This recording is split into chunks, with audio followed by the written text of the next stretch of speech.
Greetings, ladies and gentlemen. Your college MSW class of 2020. My regrets that you're getting incompletes for the field. So I suppose it's a little stumble on your triumphal procession towards your degree. It's going to happen a few months later. Hopefully it's not going to be devastating. In fact, I think everybody needs to catch a breath and to see how the world is going to turn a few months from now. So such is life. Sorry to get the news about the delay. But so I'm going to try to keep this short. This is not going to be an hour-long lecture. In fact, this is going to be about 15 minutes presentation of an update on the community wellness model that I'm going to send to you before the class, about 20 minutes before the class, so you'll have a chance to look at it before the class or after, not that important. But I'm going to say that the community wellness model is going to be the driving force for the rest of the semester. That the community wellness model, the theoretical framework, where community wellness model is a part of, along with the dialectic model and systems theory. And of course, the conceptual framework that I sent to you earlier and that you were supposed to use in your midterms that I'm awaiting eagerly.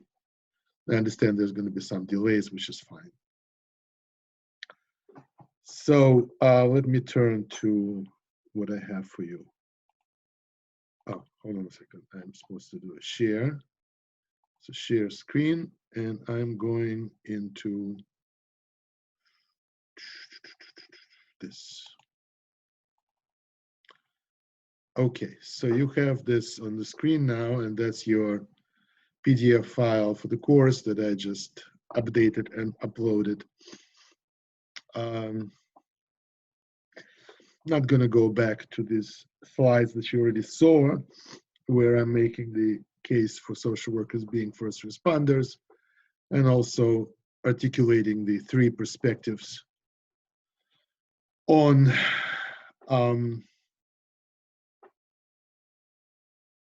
the value system, theoretical framework, and the course of action that would be appropriate by social workers under the circumstances. All of these three parts, along with the conceptual framework, will inform our final product as it evolves. And these are 6 values. We already went into them when you wrote the midterm. Personal health, I just have to remind us over and over again, our royal path towards health under the circumstances is strengthening your immune system. It's all about healthy living under the circumstances. Eat healthy as much as you can. Drop your bad habits. Don't drink bad stuff like sodas. Don't eat garbage. Take supplements. Eat ginger, garlic, and I would expect you to be fine. Stay calm, collected, and do not yield to fear. The more stress you're going to be under, the lower your immune system is going to be. This we have. This is our conceptual framework. I'm updating, like, for example, a new concept that I brought in. Oh my God, I do have it already. Actually, mass hysteria, I just brought it under social control, but we already have it under toxicity. Thank you. This is theoretical framework that I was telling you about. This is the old community wellness model. I did an upgrade. Again, pat yourselves on the back. The community wellness model emanates in part from our class, and it's updated accordingly. Am I like shaking on the screen? in any event. That's the new iteration of the community wellness model. And I do feel it's important for us to recommit to this after this visual update. One of the students actually mentioned something, and I don't remember who, definitely from this class, that ecologists represent macro level of social work understanding and involvement. And these individual impacts are micro. And I buy that. I think this is one way of looking at it. Though this purple egg to me is macro as well. That's the expression of the community. And I'm not dropping to the individual level when I look for the smallest component of the community. I kind of see a family being the nucleus, being the smallest part of the community. And the model still stands.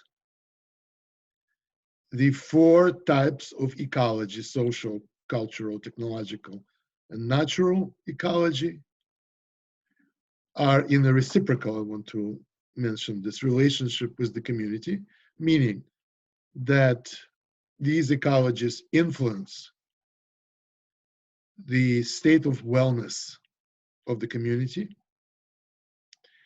and in turn, to an extent, communities influence the ecologies.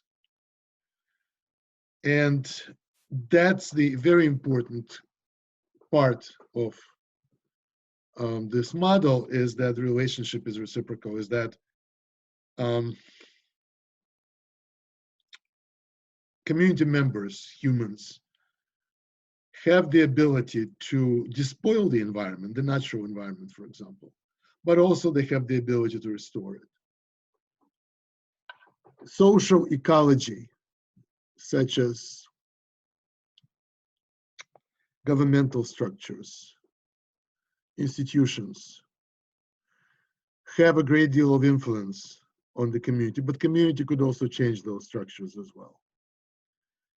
Cultural ecology feeds the community, nourishes it, but also cultural ecology has a way of undermining the community when, for example, it is a part of the global culture that undermines the autochthonous tradition. But reciprocally, communities also have the way of changing, influencing, impacting cultural ecology.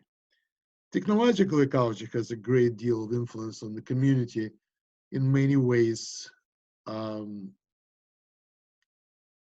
alienating community members from each other, but perhaps under the circumstances also strengthening the connections through the online media, as it's possible under the circumstances right now. And as always, further, as these ecologies influence the communities further impact, of course, community members. On the basic level, community members as families.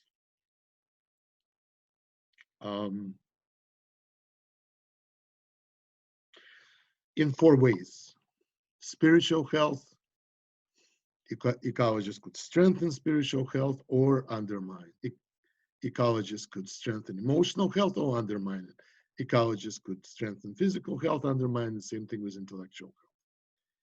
So our big question right now, that's going to drive the rest of the semester, is this relationship between ecologists and communities, the relationship between ecologists and families and individuals within the families, through the communities, in time of this crisis, coronavirus crisis. What is happening? How is this relationship impacted by the crisis in both positive ways and negative ways? Reminding ourselves what's community wellness, and This is an old slide. When you talk about community wellness, we have to consider the full spectrum of ecologies in our projects. Natural, social, cultural, and technological as sources of both strength and stress. As we conceptualizing, understanding community wellness in the time of this crisis, we need to research, analyze, publish, and promulgate the data that would help communities in dealing with this crisis through the strength perspective. Perhaps this should be an important aspect of our final product.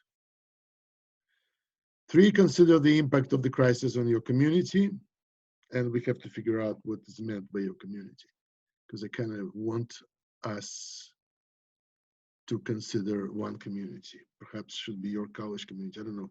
We'll talk. And 4, organize community members to raising awareness and disseminating knowledge towards empowerment and confidence. This is, to me, this description of the aspects of community wellness in times of crisis should be informing our final product. Next slide is the community wellness model. Along the lines of what was said in the previous slide, but more to the point of the focus of this class with respect to stress. Community wellness model creates an epistemological, the word epistemological means knowledge, good word to remember, maybe to put in a glossary one day. The community wellness model creates an epistemological field interconnecting human ecologies with individual impacts.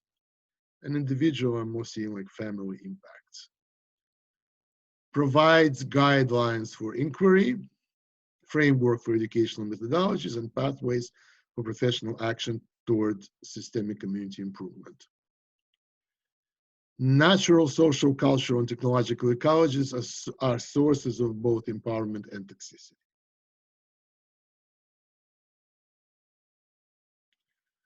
Human ecologies' impact on individuals, families, as stress towards, and we know how stress breaks in a positive way towards growth, and then we call it eustress, and in a negative way, stress that impacts families in the direction of deterioration, we call it distress. And how both eustress, distress impact physical, mental, intellectual, and spiritual health.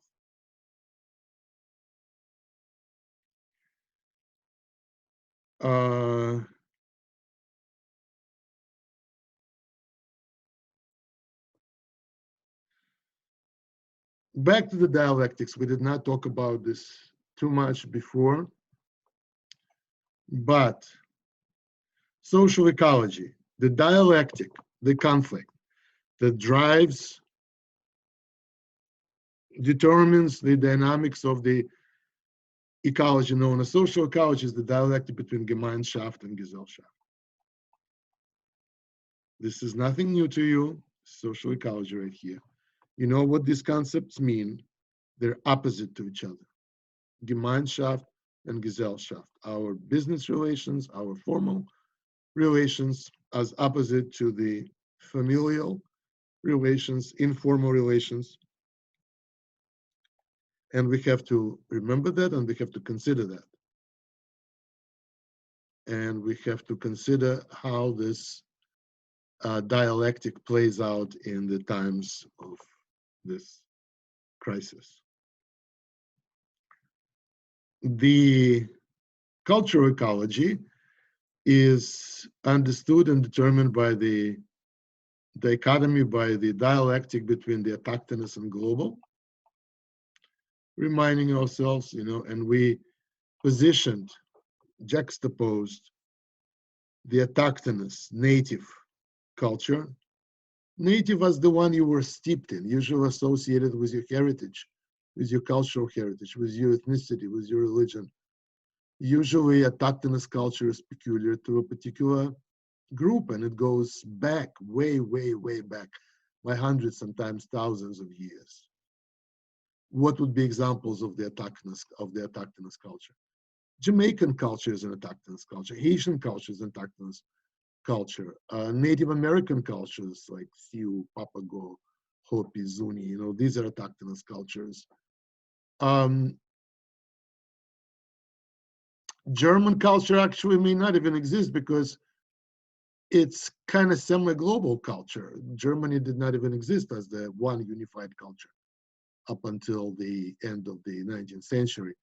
But one could speak of Prussian culture, one could speak of Bavarian culture, Austrian culture, Moldovan culture on the other side of the Carpathian, for example, and so forth.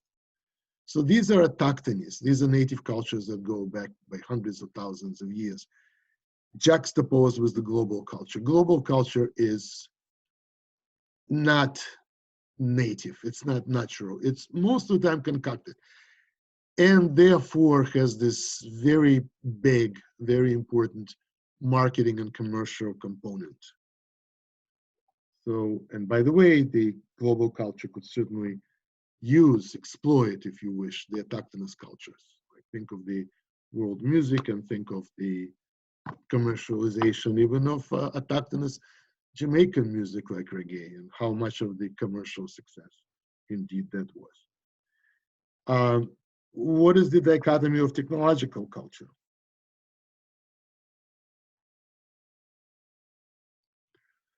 The dialectic of the technological ecology, I'm sorry, not the culture, technological ecology, is authenticity versus simulation, right? We talked about this at great length, that how technologies extend our natural abilities.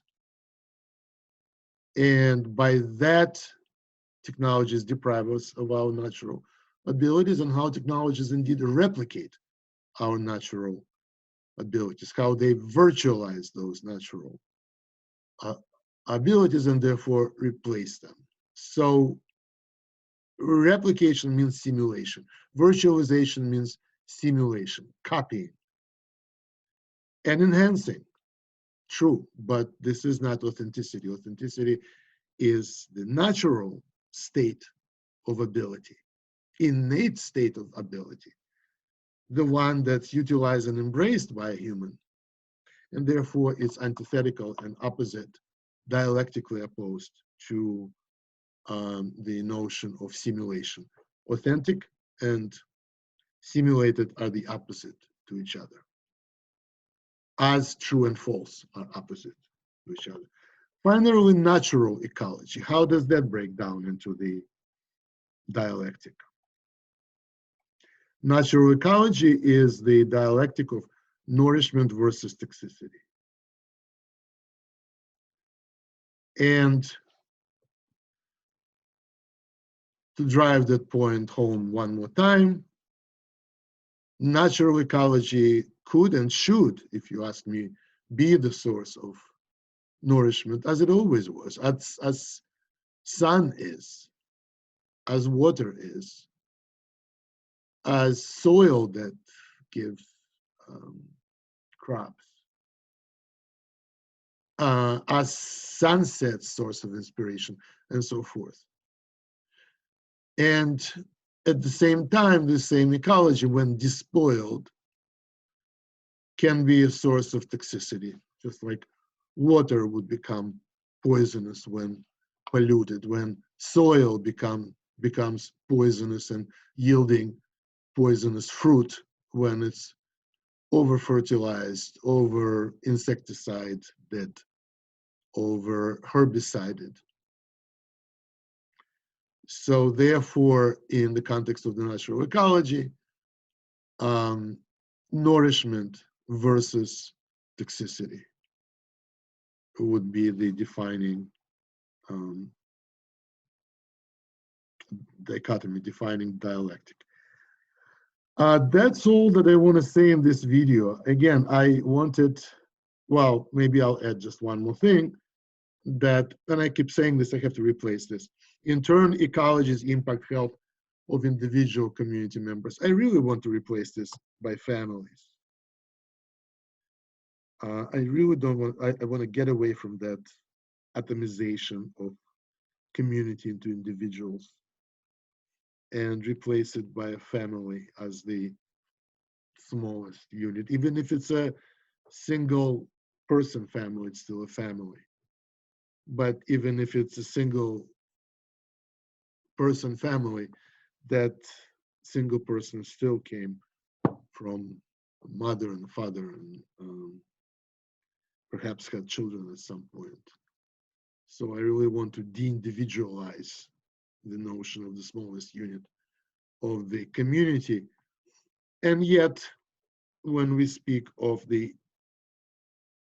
individual impacts, family impacts, if you wish, on the community members, so we speak of these four dimensions, and these are impacts on physical health, emotional health, intellectual health, and spiritual health.